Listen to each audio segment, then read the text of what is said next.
Il l'a mis dans... Mais d'accord, mais ceux qui sont pas dedans, Rav, et qui sont dans la vie de tous les jours, et où c'est dur, et où c'est dur... Moi, je ne parle pas de ceux qui ne sont pas dedans. Moi, je parle de ceux qui sont dedans, qui ne sont pas dedans. Moi, je ne parle jamais de ceux qui ne sont pas dedans. Écoute-moi, Rabbi Eliaou, là, j'aurais parlé de ceux qui ne sont pas dedans. Je parle de nous. Je dis, ce matin, on était 6. Pourquoi on est 6? Pourquoi on n'a pas de minyan dans ce Békénesset? Pourquoi oui, non, non, oui, un jour, pourquoi un peu, machin? Je vous ai envoyé un mot, je vous ai dit ça des quêtes. Moi, je suis toujours là. Malade ou pas malade, je suis toujours là. Je fais tout pour être là. Tu peux demander à mon épouse, je fais tout pour être là. Là, hein, si les gens ne sont pas capables de comprendre en réalité que c'est ça, c'est une obligation, j'ai pas le choix. Il faut y venir. Alors on travaille. Quand les gens, oui, non, tu comprends, j'ai un truc, machin. C'est facile. C'est facile. C'est pas ça la vie d'un juif. Tu as un travail, tu as une responsabilité, tu as une achrayut. Je suis responsable de tous ces gens qui ne savent pas. Comment je peux faire? Je vous lis une phrase et je vous laisse pour ce shiur-là, Bezrat Hashem. Une phrase que j'ai trouvée extraordinaire du Harizal. Du Harizal.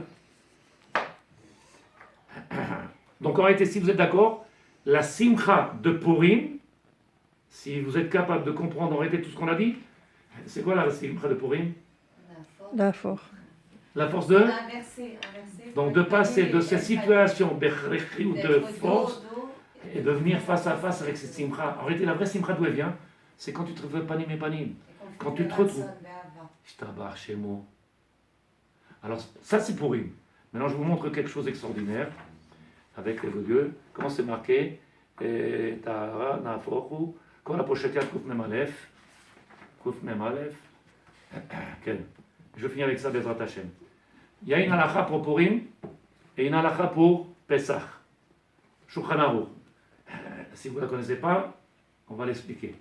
Il y a marqué, pour Purim, ils vont venir tous les mendiants demander. Et il faudra donner à tous ceux qui te tendent la main, comment il dit la halakha? Kol apochet yad, tout celui qui vient te tendre la main, il faudra lui donner la... Oui ou pas? Comme ça c'est marqué. Et on retrouve la même chose à Pesach. Donc si vous vous rappelez que Shabbat, j'ai fait, dans le shiur, j'ai fait la relation et j'ai dit qu'en réalité, Pesach et Purim, c'est une seule fête. Le même sujet. Les deux, on retrouve le 14 et le 15 dans Pessah et dans Purim. Les deux, ils sont reliés complètement, totalement. Et en plus, que la Gemara, elle nous dit dans Psachim, or, à la lumière, les Arba Asar du 14. Le jour pour nous à Purim, or, à la lumière du 14. La même chose. Pourquoi? Le 14, c'est une lumière. Il vient nous dévoiler quoi? Or, l'Arba Asar, Bodkim et... Bodkim, on fait la... Vous connaissez, non? Bodkim, on fait le dika de quoi?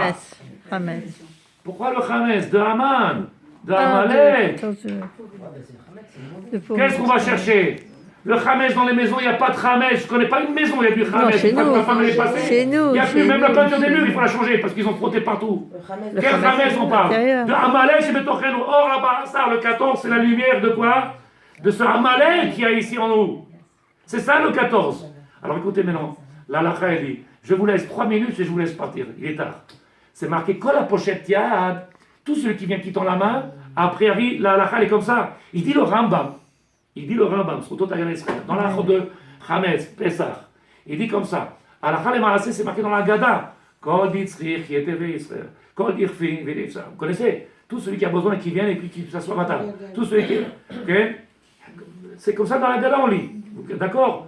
Tout celui qui a besoin, tout celui qui tend la main, venez qu'on lui donne. Qu'est-ce qu'il y a marqué? Rama me dit, mais comment ils font les gens? Ils rentrent chez eux, ils ferment la porte, et il dit, tout celui qui vient, tu lui dis, mais comment t'as fait? T'as fermé la porte, et tu dis, comment? C'est shaker! Mais attendez, de qui on parle? Kol Ditzrich. De qui on parle? Tous ceux qui a besoin, qui viennent, qui se dit de nous? Qu'est-ce que tu as dit? Pas du tout de ça, déclète. Kol Ditzrich, écoutez bien les mots. Tavin, שזה ממש תהליך עילוי השכינה, שמתחילה בבחינת דלות. En réalité, la Shekhinah, elle est... Galout. Elle est où la Shekhinah? La galoute. Dans la galoute. Et qu'est-ce qu'elle fait? Elle vient frapper la porte. Elle tend la main. Jusqu'à présent, elle est en galoute, la Shekhinah. Tous les jours dans la tfila, 3 fois par jour, on le dit. Qu'il est shu'atecha kevinu v'tzipinu kol hayom. Dans la tfila, en Hamida, on le dit. Chaque jour, on dit, à 3 fois par jour, on dit, on espère que le maître du monde il sort de cette galoute afin qu'on puisse sortir de la galoute. tant que le maître il n'a pas pris son royaume, il n'a pas pris sa place en tant que roi, reconnu par nous bien entendu, Malgré le retour du peuple d'Israël, en grande partie. Ken,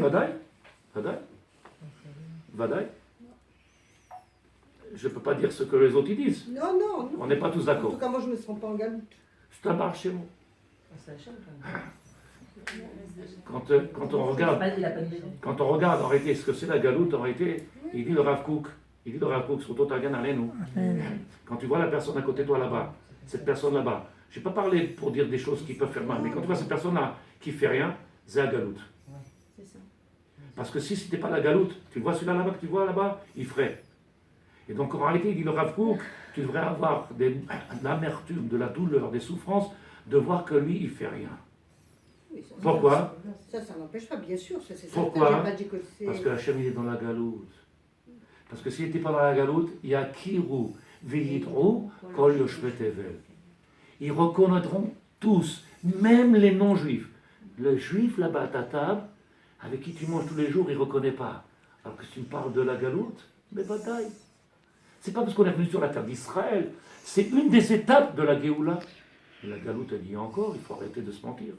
Par contre, ce que je voulais dire, et c'est ça le Ikar, Veu Sod Ani Apochet Yad. Qu'est-ce qui a marqué? Le Ani, ce pauvre-là qui vous tend la main, qui nous demande. Qui est-ce qui est le Ani dans cette histoire, Sadikim? Mais Purim, quand la pochette notre nimlo. À Purim, tous ceux qui tendent la main, tous les pauvres qui viennent, tu leur donnes. Tu leur donnes. Vetavin Sodek, oh la pochette, Yad Vaïmoud Vakesh Al Malchut. On parle de la Malchut, tous ceux qui tendent la main, qui viennent, Malchut. Donne-moi, redonne-moi la possibilité de la Malchut, la royauté. Redonne-moi, quoi la pochette, Yad. Ceux qui viennent et qui veulent le dévoilement du divin. Hachem, il faut où? Info. C'est quoi Purim? Quand la pochette Yad. Le Rav dit, c'est se relier avec lui, afin de pouvoir faire sortir de cette galoute. Est-ce que quelqu'un, il a une question? Esther, elle a dit avec son